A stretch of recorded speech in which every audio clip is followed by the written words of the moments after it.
Bozak Horde from Dying Light 1, this DLC definitely tends to get overlooked. The big DLC for Dying Light 1 was the following DLC that added a whole new map and a vehicle that you can use to explore that map. And the following is a great DLC, but I still have a ton of love for the Bozak Horde.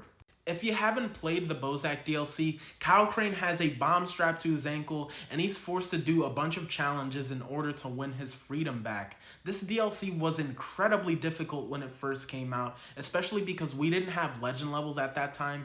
They were added into the game, I think, about a year later, so you were forced to do this DLC with a max skill tree, and that was still super difficult to do. I remember searching up tips and tricks, all kinds of guides to try to help me beat the Bozak DLC, but I was not able to up until they added legend levels. The big thing about the Bozak DLC though was the reward that they gave you at the very end. Once you beat the Bozak Horde, you were able to unlock the Bozak bow, and at that time that was the only bow and arrow in the game, so it was very cool. By the time I was able to beat the DLC though, they already added in a bunch of other ways to get bow and arrows, so it really wasn't that cool when I finally unlocked it, but it was cool at the time when it first came out.